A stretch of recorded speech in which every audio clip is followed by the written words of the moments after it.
Good morning friends, welcome back. आज जो मैं आप लोगों के साथ टॉपिक डिस्कस करने जा रहा हूं, ये टॉपिक है हमारा expenditure method of measuring national income. जी हां, जैसा कि आप जानते हैं, नेशनल इनकम को मेजर करने के लिए we have 3 different methods: income method, value added method and expenditure method. Income method and value added method मैं अपने प्रीवियस वीडियोस के अंदर आप लोगों के साथ डिटेल में डिस्कस कर चुका हूं। इस वीडियो के अंदर मैं एक्सपेंडिचर मेथड डिटेल में डिस्कस करने जा रहा हूं। एक्सपेंडिचर मेथड का लॉजिक क्या है, मीनिंग क्या है, मेथड क्या है और किस तरीके से कैलकुलेट करेंगे सैंपल न्यूमेरिकल्स के साथ and then precautions. Value added method क्या कहना चाहता है, आप देखिए, क्योंकि हम जानते हैं एक इंसान का खर्चा दूसरे इंसान की इनकम होता है। मैं किसी शॉप पे जाता हूं, 100 रुपया खर्च करता हूं, तो 100 रुपया मेरा अगर खर्चा है तो उस शॉपकीपर की इनकम है। मैं खर्चा बढ़ाऊंगा तो उसकी इनकम बढ़ेगी। ये इसी लॉजिक के ऊपर बेस्ड कि हम अपनी कंट्री में, हमारी कंट्री में जो गुड्स एंड सर्विसेज हैं, जो प्रोड्यूस हुई है गुड्स एंड सर्विस, उसके ऊपर जो हम लोगों ने खर्चा किया है, उस खर्चे को प्लस कर दें तो हमारी कंट्री की इनकम आ जाएगी। ये खर्चा कैसा हो सकता है, आइए जरा हम देखते हैं। ये एक्सपेंडिचर मेथड के मुताबिक 4 तरीके के खर्चे हैं: private final consumption expenditure, government final consumption expenditure, net exports and investment. Investment ये खर्चा है जिसे हम ग्रॉस डोमेस्टिक कैपिटल फॉर्मेशन बोलते हैं। ये क्या है, सारे कंपोनेंट्स के मीनिंग क्या है, ये कैसे आइडेंटिफाई करना है, ये क्या इनको भी आगे कैलकुलेट करना पड़ सकता है, अभी हम डिटेल में डिस्कस करने जा रहे हैं। अदरवाइज हमें ये 4 तरीके के खर्चे दिए होंगे, इन चारों तरीके के खर्चों को प्लस कर दो तो कंट्री का जीडीपी एट एमपी आ जाएगा। एक बार जब जीडीपी एट एमपी आ गया, डेप्रिसिएशन माइनस करो, एनआईटी माइनस करो, net factor income from abroad add करो, हमारे पास एनएनपी एट एफसी यानी कि नेशनल इनकम आ जाएगी। तो यहां पे चैलेंज ये है कि ऐसे अगर गिवन है, ये तो चलो बहुत इजी है। चैलेंज ये है कि अगर ये कंपोनेंट्स नहीं गिवन, इन कंपोनेंट्स को कैसे पहचाने, इन कंपोनेंट्स का मतलब क्या है, आइए जरा डिटेल में डिस्कस करें। सबसे पहले हमारे पास first component private final consumption expenditure. By definition ये वो खर्चा है जो मैं, आप, हाउस होल्ड सेक्टर करता है on the purchase of goods and services. Amount of money spent by household sector on the purchase of goods and services is called private final consumption expenditure. अच्छी बात यह है, ये कंपोनेंट का कोई भी फर्दर सब कंपोनेंट नहीं है, ये कंपोनेंट ऐसे ही गिवन होगा आपको, तो यानी कि इसको फर्दर कैलकुलेट करने की जरूरत नहीं है। Then government final consumption expenditure, जिस तरह से हम लोग खर्चा करते हैं, आप खर्चा करते हो, गवर्नमेंट भी खर्चा करती है कंस्ट्रक्शन एक्टिविटीज के ऊपर, लॉ एंड ऑर्डर की मेंटेनेंस के ऊपर। So, amount of money spent by government on the purchase of goods and services is called government final consumption expenditure. So, अच्छी बात यहां पे भी है, इसका भी कोई फर्दर सब कंपोनेंट नहीं है, ये ऐसे ही गिवन होगा। ज्यादा से ज्यादा ये हो सकता है हमें प्राइवेट और गवर्नमेंट दोनों ही मिला के दे दिए जाए और लिखा जाए फाइनल कंजम्पशन एक्सपेंडिचर या कंजम्पशन एक्सपेंडिचर। सो जहां पे भी कंजम्पशन एक्सपेंडिचर और फाइनल कंजम्पशन एक्सपेंडिचर लिखा है, गवर्नमेंट और प्राइवेट दोनों के बारे में जिक्र नहीं किया गया, तो इस कंजम्पशन एक्सपेंडिचर या प्राइवेट कंजम्पशन एक्सपेंडिचर को हम consumption expenditure and final consumption expenditure को ही हम प्राइवेट एंड गवर्नमेंट दोनों का एक्सपेंडिचर मान लेते हैं। Then we have net exports. ये एक्सपेंडिचर है which is made by foreigners on the purchase of goods and services which are produced in our country. दोबारा बोल रहा हूं, सुनिएगा, ये अगर प्राइवेट सेक्टर का खर्चा है, ये गवर्नमेंट का खर्चा है, तो ये फॉरेनर्स का खर्चा है जो उन्होंने हमारी गुड्स एंड सर्विसेज के ऊपर किया है। ये कैसे निकालेंगे, एक्सपोर्ट माइनस इंपोर्ट्स। अगर net exports as it is दिया है तो ऐड कर लो, ये वो खर्चा जो फॉरेनर्स ने किया हमारे गुड्स एंड सर्विस के परचेज के ऊपर। गिवन है तो ऐड कर लिया, नहीं गिवन तो कैलकुलेट करना पड़ेगा एक्सपोर्ट माइनस इंपोर्ट से। याद रहे, अगर नेट एक्सपोर्ट्स की जगह हमें नेट इंपोर्ट्स दिया है तो यही कंपोनेंट हम सब्ट्रैक्ट करेंगे, माइनस करेंगे, कारण नेट इंपोर्ट्स का मतलब है हमने परचेज किए फॉरेन प्रोडक्ट्स, तो हम जब परचेज करेंगे तो पैसा हम देंगे, हमारी इनकम उतनी ही हमारी कंट्री से बाहर चली जाएगी, माइनस हो जाएगी। सो इस कंपोनेंट को हम सब्ट्रैक्ट कर देंगे, राइट। 3 कंपोनेंट हो गए हमारे जो हमें ऐड करने हैं। First was private final, government final, net exports. Next हमारा कंपोनेंट है ग्रॉस डोमेस्टिक कैपिटल फॉर्मेशन, जिसे हम इन्वेस्टमेंट बोलते हैं। इन्वेस्टमेंट भी एक तरीके का खर्चा है। कैसे? आप देखें, एक कार मैं परचेज करता हूं खुद चलाने के लिए, तो ये प्राइवेट फाइनल कंजम्पशन एक्सपेंडिचर है। लेकिन प्रोड्यूसर होने के नाते मैंने कार परचेज करी टैक्सी में डालने के लिए, टैक्सी चलाने के तौर पे, तो ये मेरा इन्वेस्टमेंट एक्सपेंडिचर कहलाएगा। तो आप देखिए, प्रोड्यूसर के द्वारा किया गया खर्चा प्रोडक्शन के दौरान इन्वेस्टमेंट कहलाता है, और इसका दूसरा नाम ग्रॉस डोमेस्टिक कैपिटल फॉर्मेशन है। ये कंपोनेंट सबसे ज्यादा चैलेंजिंग है यहां पे। अगर तो वैल्यू ऐसे ही दी है तब तो कोई दिक्कत की बात नहीं, बट ये वैल्यू जरूरी नहीं ऐसे दी हो, इसके फर्दर कई कंपोनेंट्स हो सकते हैं, डिटेल में डिस्कस करते हैं। प्रोड्यूसर प्रोडक्शन करते हुए जनरली 2 तरीके के खर्चे करता है, एक फिक्स्ड एसेट्स के ऊपर, एक करंट एसेट्स के ऊपर। Fixed assets land, building, machinery है, और करंट एसेट्स उसकी इन्वेंट्री हो सकती है, उसका रॉ मटेरियल हो सकता है। अगर उसने फिक्स्ड एसेट्स के ऊपर खर्चा किया है, उसे gross domestic fixed capital formation बोलेंगे, और उसने करंट एसेट्स के ऊपर खर्चा किया है तो उसे इन्वेंट्री इन्वेस्टमेंट बोलेंगे। मैं अपनी बात को रिपीट कर रहा हूं, प्रोड्यूसर का खर्चा जो है इन्वेस्टमेंट, जिसको हम ग्रॉस डोमेस्टिक कैपिटल फॉर्मेशन भी बोलते हैं, ये 2 तरीके का होता है, फिक्स्ड एसेट्स के ऊपर और करंट एसेट्स के ऊपर।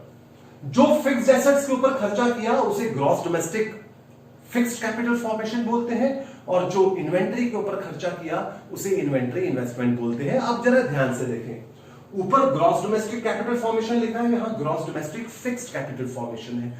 ये दोनों टर्म में फर्क है, पढ़ने में बिल्कुल वैसे लग रहे हैं, यहां पे फिक्स्ड लिखा है, यहां पे नहीं लिखा, तो मतलब क्या, ये ओवरऑल इन्वेस्टमेंट है। ये फिक्स्ड एसेट्स के अंदर भी है, करंट एसेट्स के अंदर भी है, ये सिर्फ फिक्स्ड एसेट्स के अंदर इन्वेस्टमेंट है। ये एक नैरो टर्म है, ये एक वाइडर टर्म है। तो ग्रॉस डोमेस्टिक कैपिटल फॉर्मेशन या इन्वेस्टमेंट अगर दिया है तो ये चौथा कंपोनेंट है हमारा, तो ऐड कर दें, अगर नहीं गिवन तो क्या करें, देखते हैं। ग्रॉस डोमेस्टिक कैपिटल फॉर्मेशन हमारे पास ये 2 पॉइंट तरीके से दिया जाएगा, gross domestic fixed capital formation and inventory investment change in stock. Inventory investment या चेंज इन स्टॉक बोल सकते हैं इसको। इन दोनों कंपोनेंट को आप ऐड कर दीजिए, ये बन जाएगा। कहने का मतलब, आपको ग्रॉस डोमेस्टिक कैपिटल फॉर्मेशन दिया है तो सीधा ही ऐड कर दिया, बट अगर ये कंपोनेंट नहीं दिया, gross domestic fixed capital formation दिया है, तो आपको इन्वेंट्री इन्वेस्टमेंट इसके अंदर या चेंज इन स्टॉक ऐड करना पड़ेगा। इसको आप ऐड करके ग्रॉस डोमेस्टिक कैपिटल फॉर्मेशन बना देंगे। आइए आगे देखते हैं। पॉसिबल हो सकता है आपको नेट डोमेस्टिक कैपिटल फॉर्मेशन दिया हो, ग्रॉस डोमेस्टिक कैपिटल फॉर्मेशन नहीं दिया, नेट डोमेस्टिक कैपिटल फॉर्मेशन दिया। जब आपको नेट डोमेस्टिक कैपिटल फॉर्मेशन दिया है, हमारा requirement gross domestic capital formation था, कंपोनेंट ये दिया है, डेप्रिसिएशन ऐड कर दो तो ये कंपोनेंट बन जाएगा। मैं रिपीट कर रहा हूं, हमारी अल्टीमेट रिक्वायरमेंट ये कंपोनेंट है, this is investment. If it is given, fine, nothing else we require, but if it is not given, then हमें या तो ये कंपोनेंट दिया होगा, अगर ये कंपोनेंट दिया है gross domestic fixed capital formation, तो इन्वेंट्री इन्वेस्टमेंट या चेंज इन स्टॉक ऐड करना पड़ेगा। अगर ये कंपोनेंट दिया है नेट डोमेस्टिक कैपिटल फॉर्मेशन, हमें डेप्रिसिएशन ऐड करके ये बनाना पड़ेगा। नेक्स्ट, आगे क्या पॉसिबिलिटी हो सकती है? आगे पॉसिबिलिटी हो सकती है हमें gross domestic fixed capital formation की जगह net domestic fixed capital formation दिया। अगर हमें net domestic fixed capital formation दिया है, हम डेप्रिसिएशन ऐड करेंगे और gross domestic fixed capital formation बन जाएगा। फिर जब gross domestic fixed capital formation बन गया, उसमें inventory change in stock add किया, तो ग्रॉस डोमेस्टिक कैपिटल फॉर्मेशन बन जाएगा। और आगे एक और चैलेंज हो सकता है, इन्वेंट्री इन्वेस्टमेंट या चेंज इन स्टॉक ये नहीं दिया, तो इसकी जगह हमें चेंज इन स्टॉक की जगह क्लोजिंग माइनस ओपनिंग करके ये निकालना पड़ सकता है। सो ये वाला कंपोनेंट जो हमारा gross domestic capital formation which is investment is very very critical.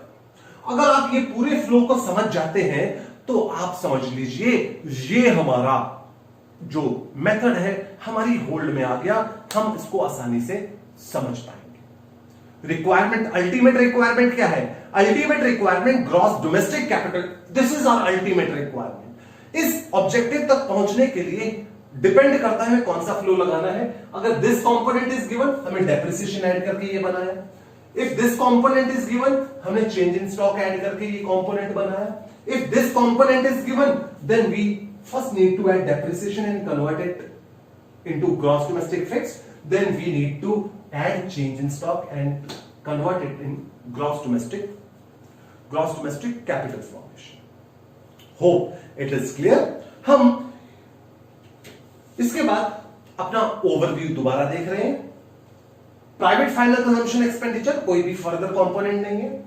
Government final consumption expenditure कोई भी फर्दर कंपोनेंट नहीं है। नेट एक्सपोर्ट्स ऐड करना है, नेट इंपोर्ट्स है तो माइनस कर दो, या फिर खाली एक्सपोर्ट इंपोर्ट दिए तो एक्सपोर्ट माइनस इंपोर्ट करके ऐड कर दे।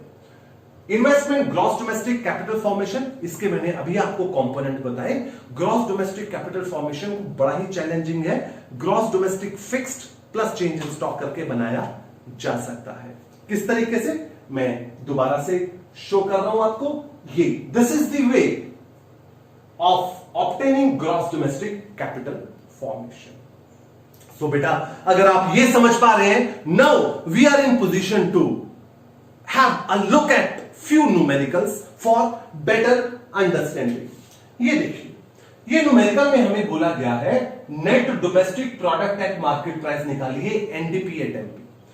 एनडीपी एट एमपी हम निकाल देंगे, लेकिन सबसे पहले तो by default GDP at MP ही निकलेगा। जीडीपी एट एमपी के लिए क्या रिक्वायरमेंट है? 4 component, private final, government final consumption expenditure, net exports and gross domestic capital formation यानी कि इन्वेस्टमेंट। आइए देखिए, private final consumption expenditure given है, 400 की वैल्यू ऐड हो जाएगी। Government final consumption expenditure given है, 90 की वैल्यू, ये भी ऐड हो जाएगी। देन हमें चाहिए net exports, exports minus imports यानी कि 10 माइनस 15, 20, 10 माइनस 15 यस। तो यहां पे ये कंपोनेंट के नंबर्स मैंने लिखे हुए हैं। Component number 9 which is export minus component number 4 which is import. Then we want gross domestic capital formation, investment क्या गिवन है? चलिए देखें, ग्रॉस डोमेस्टिक कैपिटल फॉर्मेशन क्या हमें गिवन है या नहीं गिवन? हमें gross domestic fixed capital formation given है। So gross domestic fixed capital formation जो हमें गिवन है, तो इसमें कंपोनेंट नंबर 7 हम ऐड करेंगे, प्लस हमें चाहिए यहां पे change in stock, closing stock minus opening stock. This is closing stock component number 8 minus opening stock component number 2। Gross domestic fixed capital formation given होता है तो चेंज इन स्टॉक ऐड करना पड़ता है। चेंज इन स्टॉक के लिए closing minus opening का formula लगाया, वैल्यू सारी की सारी मैंने सब्स्टिट्यूट करी, तो 575 हमारा आंसर आया GDP at MP. But requirement है एनडीपी एट एमपी, तो हमें इसमें से डेप्रिसिएशन माइनस करना पड़ेगा। दिस इज डेप्रिसिएशन 25 अगर हमने माइनस किया, 550 हमारा अल्टीमेट आंसर आया। सो आगे एक और हम न्यूमेरिकल देखते हैं। यहां पे हमें net domestic product eight factor cost NDP at FC निकालना है। जी, एनडीपी एट एफसी जरूर निकल जाएगा, लेकिन पहले जीडीपी एट एमपी निकलेगा। जीडीपी एट एमपी के लिए 4 component, private final, government final, net exports and investment, gross domestic capital formation. आइए देखें गिवन क्या है। प्राइवेट फाइनल गिवन है कंपोनेंट नंबर 2 ऐड कर दिया 200 की वैल्यू के साथ। Then government final consumption expenditure component number 9 150 की वैल्यू के साथ। देन नेट इंपोर्ट्स माइनस करना पड़ेगा, नेट एक्सपोर्ट्स ऐड होते हैं, कंपोनेंट नंबर 3 माइनस कर दिया गया। Then we have net domestic capital formation, otherwise we want gross domestic capital formation. Net domestic capital formation add कर दिया, और यहां पे डेप्रिसिएशन भी ऐड करना पड़ेगा क्योंकि हमें ग्रॉस डोमेस्टिक कैपिटल फॉर्मेशन चाहिए, कंपोनेंट नंबर 6 ऐड कर दिया। वैल्यू को सब्स्टिट्यूट किया सबकी, 460 हमारा जीडीपी एट एमपी आया। हमें चाहिए NDP at FC, depreciation minus करना पड़ेगा, एनआईटी माइनस करना पड़ेगा। डेप्रिसिएशन हमें 20 गिवन है और एनआईटी 30 गिवन है। हमारा अल्टीमेट आंसर 410 आया, एनडीपीएट-एफसी यानी कि डोमेस्टिक इनकम। आइए एक और, अब हमारे पास है क्वेश्चन नंबर 3, जहां पे हमें बोला गया है नेशनल इनकम निकालने को, यानी कि एनएनपीएट-एफसी। लेकिन पहले तो हमें जीडीपी-एट-एनपी ही निकालना पड़ेगा। उसके लिए हमें चाहिए प्राइवेट फाइनल कंजम्पशन एक्सपेंडिचर, जो कि कंपोनेंट नंबर 5 पे गिवन है, हमने ऐड कर दिया। Government final consumption expenditure component number 4 को ऐड किया। नेट एक्सपोर्ट्स है तो ऐड, नेट इंपोर्ट्स है तो माइनस। हमें नेट इंपोर्ट्स गिवन है तो ये कंपोनेंट माइनस किया। अब हमारी रिक्वायरमेंट इसके बाद है ग्रॉस डोमेस्टिक कैपिटल फॉर्मेशन, यानी कि ओवरऑल इन्वेस्टमेंट। इसके लिए हमें देखना है, हमें गिवन है net domestic fixed capital formation. Net को ग्रॉस में कन्वर्ट करने के लिए इसमें डेप्रिसिएशन ऐड करना पड़ेगा और फिक्स्ड को हटाने के लिए चेंज इन स्टॉक ऐड करना पड़ेगा, जो कि यहां पे किया गया। उन्हीं कंपोनेंट्स को ऐड किया गया। जब सब कंपोनेंट्स की वैल्यू सब्स्टिट्यूट करी गई तो आंसर 1240 आया। 1240 आंसर आने के बाद, ये जीडीपी एमपी आने के बाद, अब हमारी रिक्वायरमेंट एनएनपीएट-एफसी की है। एनएनपीएट-एफसी पे पहुंचने के लिए हमें जीडीपी-एट-एनपी में से डेप्रिसिएशन माइनस करना पड़ेगा, क्योंकि ऐसा करके ग्रॉस नेट में हो जाएगा। एनआईटी माइनस करेंगे तो ऐसा करके एमपीएफसी में चला जाएगा। और NFIA net factor income from abroad अगर गिवन है तो वो add, NFYTA net factor income paid to abroad है तो माइनस, क्योंकि ऐसा करके हमारा डोमेस्टिक नेशनल में कन्वर्ट हो जाता है। वैल्यू को सब्स्टिट्यूट किया तो 1050 हमारा नेशनल इनकम आता है।